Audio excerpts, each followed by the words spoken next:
Everyone welcome to my another vlog. आज चाहिँ हामीहरू घरबाट श्रीवीको मामा घर यानि कि मेरो माइती घर जाँदैछौँ।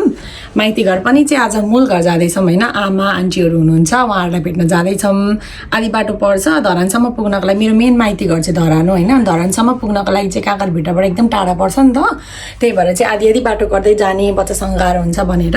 हामीहरू चाहिँ आधा बाटोमा मेरो मूल घर पर्छ पथरी, त्यहाँ जाँदैछौँ होइन। अनि मेरो भाइ र बहिनी पनि लिन आएको छन् मलाई।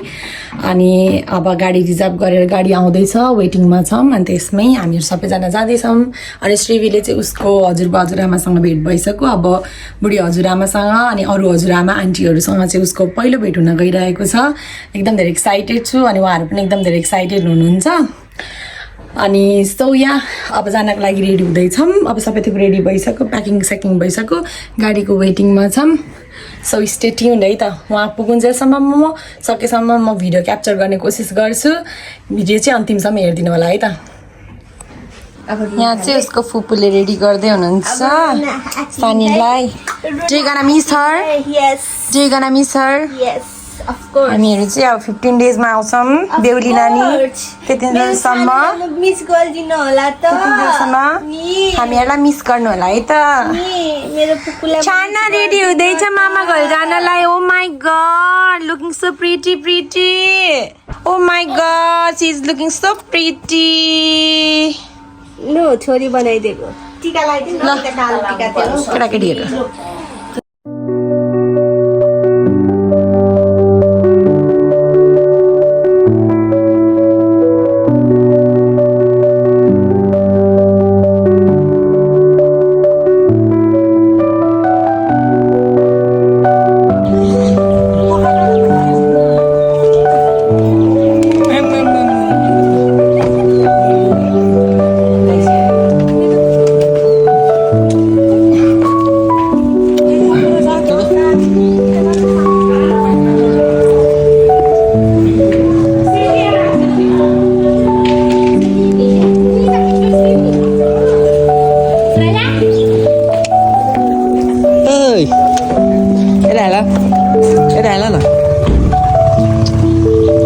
हजुरआमासँग बसेको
यसलाई बिचरा कहाँ आएको के हो रोइरहेको थिएँ यत्रो बेरसम्म।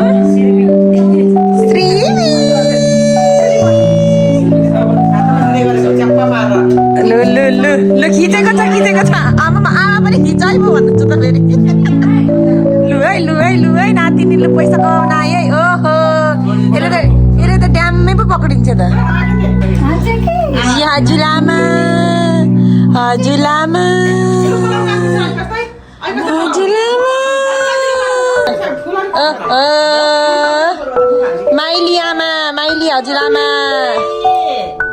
माइली हजुरआमा लु है लु अब लु अर्की आमा लु डोगिरो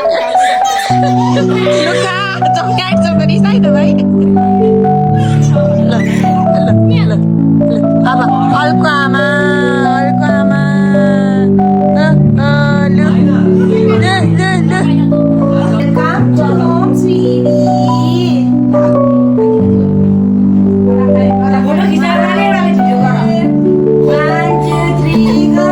लु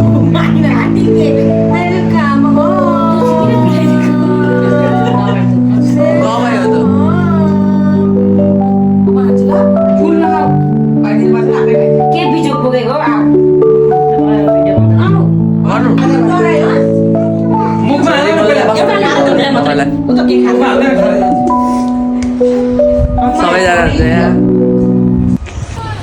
hello and good morning everyone as you guys know म चाहिँ हिजो मेरो होम टाउन मेरो माइती मेरो मूल घर पथरी आएको छु मेरो जन्म पनि यहीँ भएको हो होइन पथरीमा अनि म जन्मिँदाखेरि चाहिँ हाम्रो घर चाहिँ तल गाउँमा थियो क्या अनि अहिले रिसेन्टली चाहिँ मेरो अङ्कल आन्टीले चाहिँ माथि चोकमा घर बनाउनु भएको छ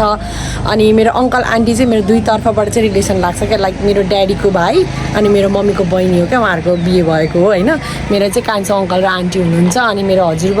हजुरआमाहरू पनि यहीँ बस्नु त हजुरबा चाहिँ हुनुहुन्न हजुरबा बित्नु भएको हो होइन आमा हुनुहुन्छ अनि दिदी हुनुहुन्छ अनि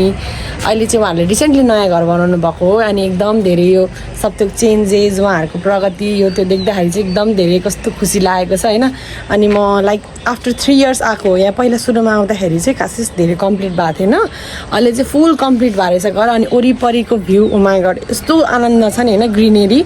तपाईँहरूलाई थाहा छैन म कति धेरै नेचर लभर छु भनेर अनि यहाँ आएपछि चाहिँ वरिपरिको भ्यू नेचर देख्दाखेरि चाहिँ मलाई एकदम आनन्द लाग्छ कि अनि लाइक मेरो घर मेरो आफ्नै माइती चाहिँ धरानमा छ नि त त्यही पनि मलाई यहाँ आउँदाखेरि चाहिँ आफ्नै घरमा आएको जस्तो वाला फिल हुन्छ क्या अनि त्यही भएर पनि म अलिक दिन चाहिँ यहीँ बस्दैछु हजुरहरूले मेरो अलिक दिनको ब्लग चाहिँ यही ठाउँमा देख्नुहुनेछ अनि हामीहरू सबैजना आफन्त चाहिँ यहीँ भेला हुन्छौँ होइन अब हिजो चाहिँ अलिअलि भेला भएको थियौँ अनि धेरै पछि भेला भएको भएर हामीहरू गफ गर्ने तालमा चाहिँ भ्लग बनाउनै बिर्सेछु क्या त्यही भएर आज चाहिँ हामीहरू मामा घर पनि जाँदैछौँ त्यो भएको भएर हिजोको आधी ब्लग चाहिँ म नेक्स्ट ब्लगमा हाल्नेछु होइन सबैजनासँग फ्यामिली ग्यादर भएपछि अनि अहिलेको लागि चाहिँ हजुरहरूलाई मेरो घरको मेरो होम टाउनको भ्यूहरू देखाउँछु इन्जोय गर्नु होला अनि सकेसम्म म मेरो भिडियोजहरू मेरो मोमेन्ट्सहरू क्याप्चर गर्ने कोसिस गर्छु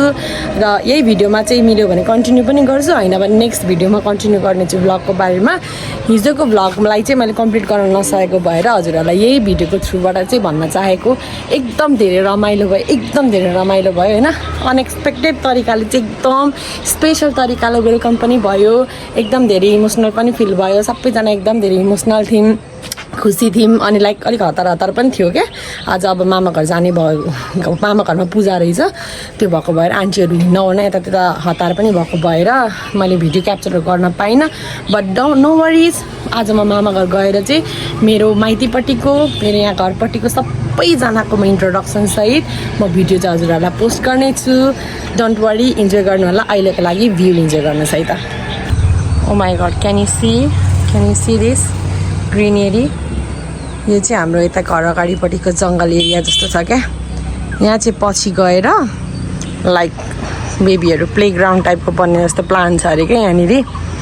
पहिला यो यहाँ हाम्रो घर भएको ठाउँमा पनि जङ्गल थियो क्या यो एरियामा पनि अनि अहिले चाहिँ हाम्रो घर बनाएको छौँ यहाँनिर होइन अनि इफ हजुरहरू चाहिँ मेरो भ्लग यहीँ झापा यो भ्लग चाहिँ मोरङ यहीँ पथरीतिरको एरियाको मान्छेले हेर्दै हुन्छ भने अहिले चाहिँ यस्तो भएको छ हेर्नुहोस् पिच भएको रहेछ रोडहरू सबै होइन एकदम यो भित्री बाटो हो क्या पिच भएको छ यहाँनिर स्कुल हो यो कलेज दिदी त्यो स्कुल कि कलेज हो त्यो स्कुल हो नि ऊ त्यो स्कुल हो नि अनि विदेशी बस्ने ए विद्यार्थी त्यही त स्कुल हो नि अनि अहिले चाहिँ त्यहाँ स्कुल बनेको रहेछ अनि अगाडितिर पनि यहाँ हल्का बिल्डिङहरू बन्दै रहेछ अनि यो चाहिँ हाम्रो पथरीको बहुमुखी क्याम्पस हो होइन पहिला म आउँदाखेरि चाहिँ यो एरिया भर्खर बन्दै थियो क्या अहिले चाहिँ एकदम दामी भएको रहेछ ग्रिनेरीहरू हेर्नु होइन कस्तो आनन्द शीतल गाउँमा भए पनि एकदम धेरै शीतल छ मेन त ग्रिनेरी हेर्नु न ओ माई गड मलाई पनि एकदम धेरै यस्तै ग्रिनेरी वरिपरि यस्तै होइन जङ्गल एरिया टाइपको भएकोमा घर बनाउने ठुलो रहर छ क्या अनि यहाँ म आफ्नै अङ्कल आन्टीको घर आउँदाखेरि पनि एकदम धेरै इन्जोय गरिरहेको छु र मेरो अङ्कलले पनि यो भ्लग हेर्दै हुनुहुन्छ भने अङ्कल अहिले यस्तो भइरहेको छ तपाईँ पनि विदेशबाट यो भ्लग इन्जोय गर्नु होला घरको एरिया दिदी हाई भन्नु यता तपाईँको नाम के हो तपाईँको नाम के हो नाम थाहा छैन कलामाया भन्नु न कलामाया भन्नु न दिदी चाहिँ मेरो ड्याडी मेरो ठुलबाबाहरूभन्दा जेठी हो होइन हाम्रो दिदी त्यसपछि चाहिँ हाम्रो ठुलबाबा हुनुहुन्छ ठुलबाबा काठमाडौँ बस्नुहुन्छ त्यसपछि मेरो बाबा हुनुहुन्छ अनि दुईजना अङ्कल मेरो काकाहरू हुनुहुन्छ होइन अनि हाम्रो दिदी चाहिँ यति स्विट हुन्छ हाँस्दिनु त दिदी हिजो देखाएर हाँस्दिएको हाई भनिदिनु सबैजनालाई हाई भन्नु केही हुँदैन हाई भनिदिनु फेरि आयो भनिदिनु न ल ल ल मैले एकछिन घरमा एक्सप्लोर गरिरहेको थिएँ लुक वाट आई फाउन्ड म हजुरहरूलाई देखाउँछु है त are you ready to see पहिला क्या यसरी क्यालेन्डरवाला फोटो धुलाउने एकदम धेरै जमाना थियो क्या अनि त्यतिखेर मेरो पनि के रहेछ म हजुरहरूलाई देखाउँछु है टेन्टडा मेरो बिहेको फोटो के म यस्तो थिएँ क्या बिहेमा मेरो हस्बेन्ड चाहिँ 24 इयर्सको हुनुहुन्थ्यो म चाहिँ 16 इयर्सको थिएँ अनि यस्तो थियो क्या मेरो लुक्स बिहेमा होइन अहिले सम्झिँदा कस्तो हाँस उठ्छ क्या मलाई त है अनि यतापट्टि मेरो मम्मी ड्याडीसँग मम्मी म अनि यो दुईवटा फोटो देखेँ नि कस्तो हाँस उठेको क्या मलाई अनि यही फोटोको थ्रुबाटै म हजुरहरूलाई इन्ट्रोड्युस गराउँछु मेरो फ्यामिलीसँग होइन सबैजना ओभरअल त हुनुहुन्न त्यही भएर चाहिँ यही फोटोको थ्रुबाट इन्ट्रोड्युस गराउँछु यहाँ चाहिँ मेरो ठुलो बाबा त्यसपछि मेरो बाबा अनि त्यसपछि मेरो साइलो अङ्कल अङ्कलको चाहिँ फोटो रहेन रहेछ यसमा बाबा ठुलो बाबा बाबा अनि त्यो साइलो अङ्कल अनि त्यसपछि कान्छो अङ्कल अनि यता चाहिँ ठुलो मम्मी साइली आन्टी अनि कान्छी आन्टी हुनुहुन्छ हाम्रो चाहिँ फ्यामिली यतिजना हुनुहुन्छ अनि दिदी अनि त्यसपछि हाम्रो मेन मूल घरको हजुरआमा हजुरी बित्नु भएको 1 इयर जति हुन लाग्यो जुठो परेको छ हामीलाई यता चाहिँ मेरो आमा घरको हजुरआमा होइन आमा नमस्कार मेरो साथीहरूले भिडियो हेर्दै हुनुहुन्छ उहाँहरूलाई देखाएको होइन अनि कस्तो लाग्यो तपाईँलाई मलाई पनातिनीलाई भेट्दाखेरि राम्रो लाग्यो नि हौ नातिनीले पनातिनी ल्याइदिँदाखेरि कस्तो खुसी लाग्यो राम्रो लाग्यो मलाई खुसी लागिरहेछ पहिलो पनातिनी भेट्दा रमाइलो लाग्यो को जस्तै लाग्यो त तपाईँलाई पनातिनी भन्नु त म जस्तो कि ज्वाइँ जस्तो छोरी जस्तै लाग्यो म जस्तै ल ठिक छ अनि तपाईँ कति वर्ष पुग्न लाग्नुभयो अरे अब 78 वर्ष पुग्न लाग्नुभयो 78 लागेर अब 79 लाग्दैछु ए ल ठिक छ त्यही त साथीहरूलाई देखाएको को हुनुहुन्छ घरमा भनेर यता चाहिँ मेरो आमा त्यसपछि हुनुहुन्छ यता आन्टी यता चाहिँ मेरो आन्टी हुनुहुन्छ आन्टी हाई गरिदिनु मेरो भ्लगमा तपाईँलाई चाहिँ कस्तो लाग्यो हामीसँग भेट्दाखेरि एकदमै रमाइलो जिन्दगीको खुसीको पल पहिलोपल्ट पहिलोपल्ट त हजुरआमा बन्दाखेरि कस्तो लाग्यो त तपाईँलाई बुढीवाला फिल भएको छ कि छैन बुढी त भयो थियो नातिनी यत्रो भई हेर पनातिनी त्यहाँनिर के अरे नातिनी हेर त्यहाँनिर यहाँ अङ्कल पनि हुनुभएको भए त्यति नै रमाइलो हुन्थ्यो एकदम धेरै रमाइलो गर्थ्यौँ अङ्कल हामी एकदम मिस गरिरहेको छौँ त्यही पनि घर आएर बस्न पाउँदा एकदम रमाइलो फिल भइरहेको छ यता चाहिँ मेरो यता घरपट्टि पनि आन्टी माइती के अरे उता मामा घरपट्टि पनि आन्टी हुनुहुन्छ दुईतिरको साइनो छ त्यही भएर पनि मलाई एकदम घर आएको जस्तो फिल हुन्छ मिठो तितेरी मिठो देउता त्यति लिएर खानालाई सल्लाह कति मजाले घर सल्लाह गर्नुपर्छ यस्तो त्यसलाई त यही मात्रै दियो भने आनन्द हुन्थ्यो होला तँलाई खाना भनेपछि मुख त्यहाँ बसाइ हेर न बसाइ त्यहाँ खानालाई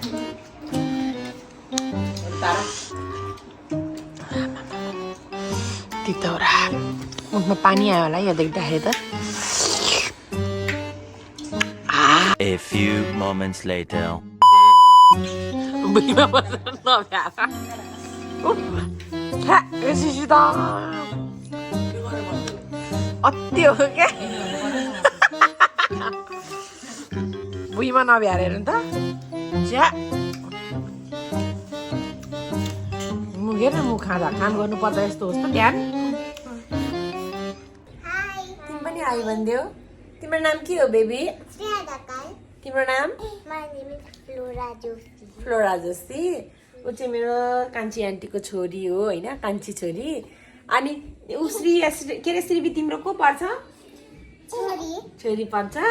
अनि छोरीसँग भेट्दा तिमीलाई कस्तो लाग्यो राम्रो लाग्यो श्रीवी बेबी कस्तो लाग्यो तिमीलाई श्रीवी बेबी हेर न नबोलाएर रोको श्रीवी बेबी श्रीवी बेबी हेर न खुसी भयो बोलाएर नि अनि श्रीवी बेबीसँग खेल्न मजा आइरहेको छ अनि भोलि पर्सि हामी गएपछि अनि तिमीलाई याद आउँछ कि आउँदैन श्रीवी बेबीको फ्लोरालाई पनि याद आउँछ भोलि पछि अब श्रीवी बेबी टुकु टुकु टुकु टुकु हिँड्दै आएर तिमीलाई आन्टी सानीमा भन्दै बोलाउँछ बहिनीले छोरीले नि अब भोलि पर्सि भेट्दाखेरि पनि सँगै खेल्नु ल श्रीवी बेबीले के फ्रुट्स लगाएको छ भन त ल श्रीवी बेबीले के फ्रुट्सको ड्रेस लगाएको छ भन त तिमीहरू कुन हो वाटरमेलन देखाउ त अनि नेक्स्ट पाइनएप्पल अनि अनि अनि अनि यो के हो यो थाहा छ यो के हो यस गुड गर्ल यति नै छ यति नै यो चाहिँ उसको बाबाले हजुरबाले ल्याइदिनु भएको क्या यति क्युट लागेर ल्याएको रे क्युट पनि देखिरहेको छ के मैले यो जन्मिने बेलामा फ्रुट्स धेरै खाएको पनि थिएँ नि त अनि त्यही भएर पनि होला कस्तो बुझेरै ल्याइदियो जस्तो क्या फ्रुट्सको भण्डारमा छ मेरो छोरी आज नि बेबी चिन्नु त भयो नि मलाई कपाल मात्रै काटेको त्यति मात्रै छ चेन्जेस भनेको एनिवेज आफ्टर 15 days म फेरि भ्लग सुट गर्दैछु from the same place my home town पथरी पहिला भनेको थिएँ कि म आधी बाटो गर्दै गरेर आधी यहाँ बस्छु अनि त्यसपछि धरान जान्छु भनेर त्यो प्लानले आएको थिएँ बट सडनली प्लान चेन्ज गर्नु पर्यो किनकि यहाँ मैले भने त one of my favourite place to be हो होइन अनि त्यही भएर अब मम्मीहरू सबैजनाको भाइहरूको सबैजनाको छुट्टी छ नि त स्कुल त्यही भएर पनि यहाँ बस्नु मेरो लागि एउटै भयो कि त्यही जानको मात्रै दुःख भयो अनि त्यही भएर पनि हामीहरूले सबैजनाले सल्लाह गरेर बरु यहीँ बसौँ यहीँ टाइम स्पेन्ड गरौँ बरु उता पछि जाने अब घरमा गएर फेरि फङ्सनहरू छ त्यो फङ्सनहरू सकेर अनि मात्रै फेरि जाने प्लान छ नि त अनि त्यही भएर म यहीँ बस्ने प्लान गरेँ मलाई यहाँ बस्न पुगेन अनि त्यही भएर 15 दिन पनि कति चाँडो बित्यो थाहै पाइनँ कि मलाई एकदम धेरै स्याड भइरहेको छ यहाँबाट जानको लागि अनि म कन्टिन्युसली यता हेरेको चाहिँ किनभने यहाँनिर एकदम धेरै म सिनहरू हेर्थेँ यहाँनिर भ्यूहरू इन्जोय गर्थेँ क्या ग्रिनेरीहरू यहाँ वरिपरिको यो भ्यूहरू आइम गना मिस दिस यहाँको रिलेटिभ्सहरू मेरो आफन्तहरूलाई सँगसँगै म यो भ्यूलाई चाहिँ एकदम धेरै मिस गर्नेछु यो प्लेस ओ माई गड मैले यो पालि खास चाहिँ त्यसरी कहीँ घुम्न पनि पाइनँ म घरको घर छु त्यही पनि 15 दिन घरै बस्दा पनि मलाई कस्तो नपुगे जस्तो भएको क्या अनि जे होस् मलाई यहीँ बसेर यही भ्यू हेर्न पनि एकदम धेरै इन्जोय गरेँ यो पालि सोच्दैछु कहिले आउँछु होला फेरि यो ठाउँमा अनि कति चेन्जेस हुन्छ होला भन्ने कुरा म यहाँ हेर्दै सोच्दै बसिरहेको थिएँ अनि सडनली भ्लग सुट गर्न मन लाग्यो माई गड एनिवेज यो दिन त आउनु नै थियो है अब एक्सेप्ट गरेर रियालिटीलाई एक्सेप्ट गर्नै पर्छ अब आफ्नो लाइफमा ब्याक हुनै पर्छ सधैँ रमाइलो गरेर पनि भएन बट स्टिल नरमाइलो त लागि नै रहेको छ त्यही पनि चित्त बुझाइरहेको छु अब यतिको भए पनि बस्न पाएँ यति भयो भने रमाइलो भयो भनेर पनि चित्त बुझाइरहेको छु मेरो मम्मीहरू सपिङ गर्न जानुभएको थियो क्या अनि म तपाईँहरूलाई देखाउँछु है त बेबी भएर मात्रै हो म नत्र म पनि यसरी सपिङ गरेर आउँथेँ रमाइलो गरेर आउँथेँ बजार गएर के ल्याइदिनु भयो मलाई छिटो आउनु छिटो विथ स्याडनेस है अब मेरो भ्लग चाहिँ म यहीँ इन्ड गर्न चाहन्छु आई होप हजुरहरूले यो भ्लग इन्जोय गर्नुभयो होला मैले सक्दो कोसिस गरेर मैले मेरो लाइफमा भएको सबै कुराहरू सुट गर्न त कोसिस गरेँ कति कुराहरू छुट्यो पनि पोसिबल नै भएन अब सुरुवातमै छु त्यही भएर हजुरहरू त पक्कै बुझि नै हाल्नुहुन्छ त्यही पनि मैले लास्ट भ्लग भन्दा चाहिँ यो भ्लगमा चाहिँ धेरै कुराहरू क्याप्चर गर्ने कोसिस गरेँ र गरेको पनि छु हजुरहरूले पक्कै पनि इन्जोय गर्नुभयो होला र अरू भ्लगहरू पनि बिस्तारै अपलोड गर्नेछु यति भन्दै भ्लग यहीँ इन्ड गर्न चाहन्छु and lastly do not forget to like share and subscribe यति भन्दै थ्याङ्क्स फर वाचिङ है त बाई